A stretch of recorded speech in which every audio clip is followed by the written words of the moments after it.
Press conference को cover करने के लिए आज यहाँ पे आए हैं। आपकी प्रेजेंस के लिए बहुत बहुत शुक्रिया। आप सब ने देखा कि पिछले कुछ दिनों में त्रिपुरा में और अगरतला के आसपास के कुछ शहरों में, पानी सागर में, रवा बाज़ार में, नॉर्थ त्रिपुरा में मुस्लिम को टारगेट किया गया और मस्जिदों को नुकसान पहुंचाया गया। कुछ मस्जिदों को आग लगाई गई, कुछ मस्जिदों में तोड़फोड़ की गई और कुछ मुस्लिम कम्युनिटी के घरों में भी तोड़फोड़ की गई और महिलाओं के साथ भी बदतमीजी की गई।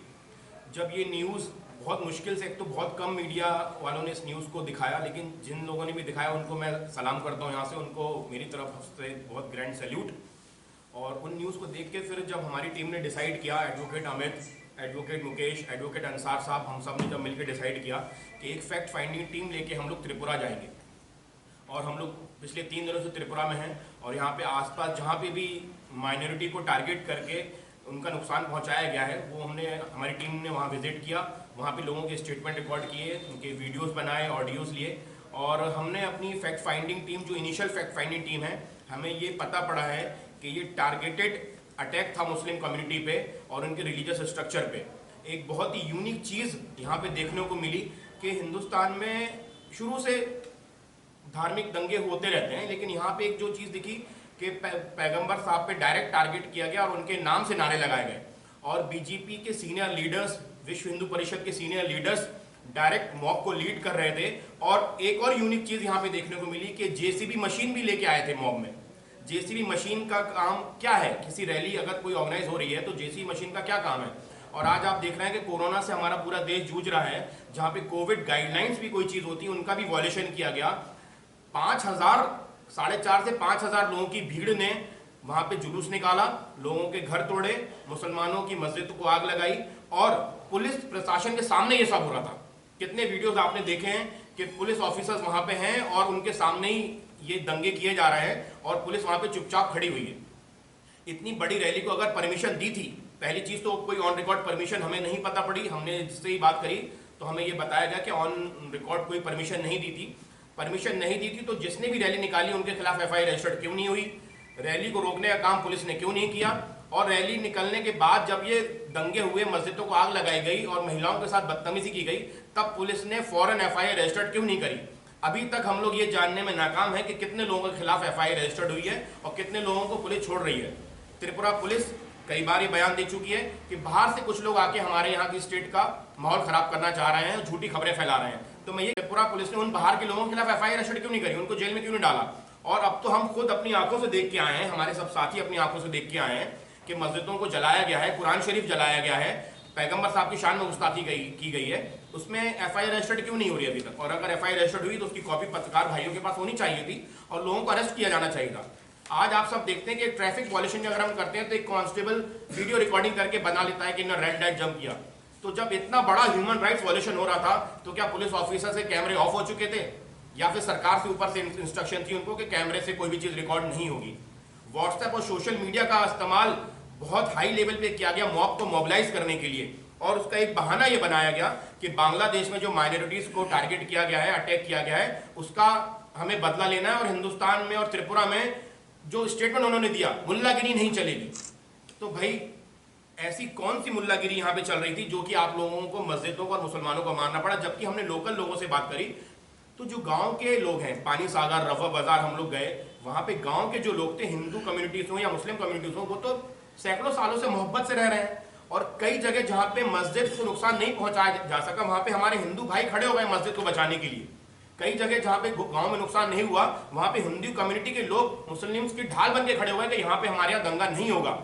और विश्व हिंदू परिषद के लीडर्स ने हिंदुओं को बोला कि जो नहीं आएगा रैली में उसको भी हम देख लेंगे। इनको जबरदस्ती फोर्स किया गया रैली में आने के लिए। लेकिन आज भी आप सब जानते हैं कि 80% लोग, चाहे वो हिंदू हो चाहे मुसलमान हो, अमन पसंद है और एक दूसरे के लिए उनके दिलों में मोहब्बत है।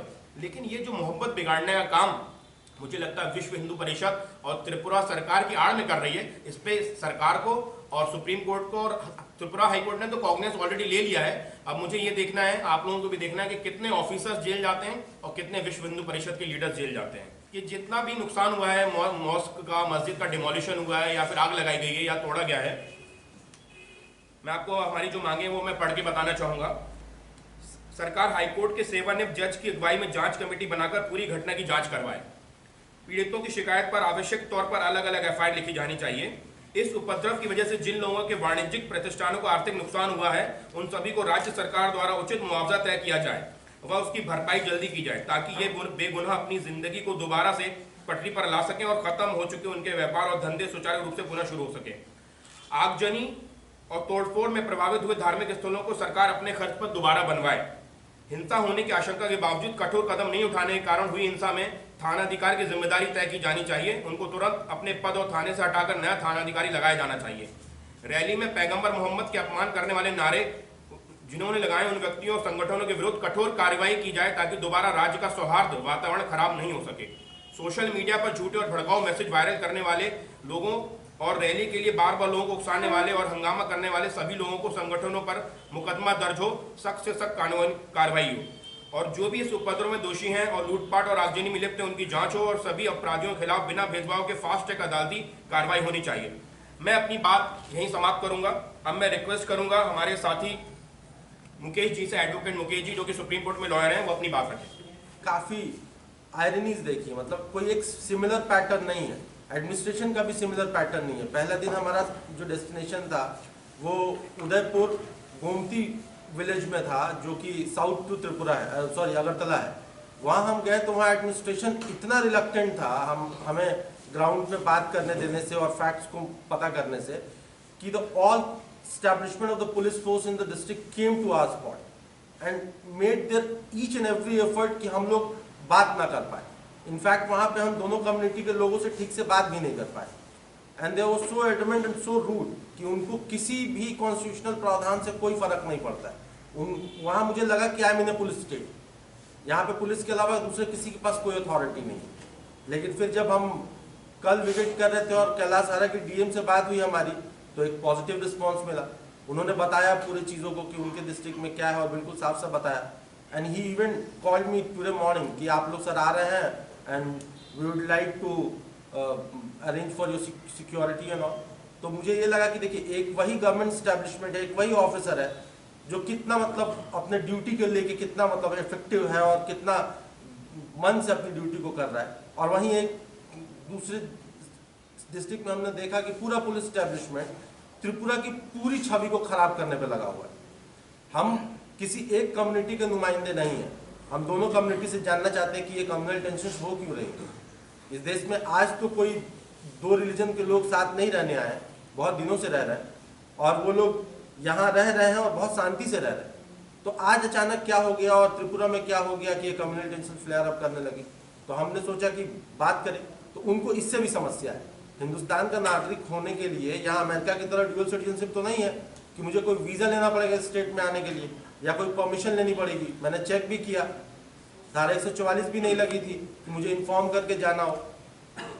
उसके बावजूद भी and I was ready to fulfil the state commitments कि मुझे अगर किसी से परमिशन लेनी है, किसी को इन्फॉर्म करना है साइट पे जाने से पहले, दे वर सो रिलक्टेंट कि उनका ये था कि आप यहाँ से जाइए। और उनको देख के ऐसा लग रहा था कि वो पता नहीं क्या छुपाने की कोशिश कर रहा है। तो मैं इस बात को और दोनों कम्युनिटी के माध्यम से यहाँ रखना चाहूँगा। जो भी साइट विजिट्स की तो बहुत अच्छी चीज़ें देखी और कुछ बुरी चीज़ें भी देखी। अच्छी चीज़ें ये देखी कि मैंने पहली बार ये देखा बड़े पैमाने पे मुस्लिम कम्युनिटी के लोग बीजेपी के ऑफिस बेरर हैं। ये काफ़ी एस्टॉनिशिंग था मेरे लिए और सरप्राइजिंग भी था कि मतलब ये दिखने के लिए नहीं मिलता है। लेकिन मैंने देखा कि कल एक पानी सागर में एक गांव था रोआ, वहाँ हम लोग गए। वहाँ जो माइनॉरिटी सेल के जनरल सेक्रेटरी थे वो आए थे हमसे मिलने और वो बीजेपी माइनॉरिटी सेल के जनरल सेक्रेटरी थे। वो से 1800 किलोमीटर के आसपास दूर बैठे थे और हमें लगा कि यहाँ कुछ ऐसा हो रहा है जिससे पूरे हिंदुस्तान को खतरा है। तो हमने ये टीम बनाई जो आपके सामने है, जिसका परिचय आप लोग ऑलरेडी भाई दे चुके हैं। तो हमें लगा कि इसको एड्रेस करना चाहिए क्योंकि इसमें हमको एक प्रोग्राम दिखा, एक पैटर्न दिखा। ये पैटर्न हम ऑलरेडी एमपी यूपी में देख चुके हैं, जिस पैटर्न में एक पूरी भीड़ को पूरे साल 2 साल तैयार किया जाता है, उनको भड़काया जाता है, उनके अंदर एंटी अदर कम्युनिटी सेंटिमेंट जगाया जा रहा है कि जैसे ये देश सिर्फ किसी एक कम्युनिटी का है और धार्मिक आइडेंटिटी के हिसाब से ही इस देश में आदमी को जगह मिलेगी। जो किसी एक पर्टिकुलर धार्मिक आइडेंटिटी का होगा उसको बड़ी जगह मिलेगी, बाकी लोग जो दूसरी धार्मिक आइडेंटिटी को उनको छोटी जगह मिलेगी। तो ये पैटर्न हमें आपके जरिए न्यूज़ चैनल्स पे, सोशल मीडिया चैनल्स पे दिखा कि ये शायद वही हो रहा है। जब हमने दंगे देखे और मॉब का वो नारेबाजी देखी, जो पहली बात नहीं है, हम मध्य प्रदेश भी जा चुके हैं, वहाँ भी देखा हमने, सेम पैटर्न था, सेम तरह से लोग बातें कर रहे थे, सेम वही भड़काऊ नारे बना रहे थे जो कि ग्राउंड पे नहीं बनाए जा सकते। वो काफ़ी क्रिएटिव नारे हैं जो बैठ के किसी कॉन्फ्रेंस रूम में या किसी मीटिंग रूम में बैठ के तय किए गए और तब जाके ज़मीन पे लगाए जा रहे हैं। तो इसके लिए आप लोगों का बहुत बहुत शुक्रिया कि आप लोग ने ये बात पूरे देश में फैलाई, जिसके चलते आज हम यहाँ हैं और देख पा रहे हैं कि एग्जैक्टली हो क्या रहा है। अपनी बात रखने से पहले मैं अपना परिचय देना पसंद करूँगा। मैं एक वकील हूँ, एडवोकेट, और मैं दिल्ली में प्रैक्टिस करता हूँ और मेरा रुझान ह्यूमन राइट के मामलों में काफ़ी रहता है, तो इसलिए आप समझ सकते हैं कि यही मेरा प्रैक्टिस एरिया है। इसके अलावा मैं लेबर ऑर्गेनाइजेशन है all India central council of trade unions, उसका मैं दिल्ली स्टेट कमेटी का मेंबर हूं और communist party of India Marxist Leninist का मैं मेंबर भी हूं। मैं वहां दिल्ली में एक्टिव हूं, पॉलिटिकली भी। तो ये मैसेज मैं क्लियर कर देना चाहता हूं कि मैं पॉलिटिकली भी लिंक्ड हूं, कि आप मेरी बात को ठीक से समझ सकें। छोड़ा जाना चाहिए क्योंकि वो इस देश की मेजॉरिटी नहीं है, वो फ्रिंज एलिमेंट्स है, वो किसी सोसाइटी को रिप्रेजेंट नहीं करते हैं। वो लोग एक माहौल बनाना चाहते हैं कि सोसाइटी भी ऐसा सोचे, एक दूसरे के लिए सस्पिशन, एक दूसरे के लिए इंटॉलरेंस क्रिएट करना चाहते हैं कि कोई हिंदू मुसलमान को देखे तो डर जाए, कोई मुसलमान हिंदू को देखे तो डर जाए। तो हम इन फ्रिंज एलिमेंट्स को डोमिनेट नहीं करने देना चाहते। हम यहाँ एक्यूज गवर्नमेंट को नहीं कर रहे हैं, हम गवर्नमेंट से अपील कर रहे हैं कि प्लीज उस फ्रिंज एलिमेंट को मेन स्ट्रीम बनने से रोका जाए और हमें ये जो डर है हमारा, ये सच्चाई में तब्दील ना हो जाए कि क्या वो फ्रिंज एलिमेंट्स गवर्नमेंट में भी है, क्योंकि पैटर्न वही दिखा रहे हैं। आप बोल रहे हैं कि कुछ फेक न्यूज़ है जो सोशल मीडिया पे चल रहा है और आप उस फेक न्यूज़ को इन्वेस्टिगेट कर रहे हैं। जो मस्जिदें जली हैं, जो घर और दुकानें जले हैं, उसको आप इन्वेस्टिगेट नहीं कर रहे हैं। इतना बड़ा पुलिस महकमा आपके पास, वो रिपोर्ट तो आपके पास पहुंची होंगी ना।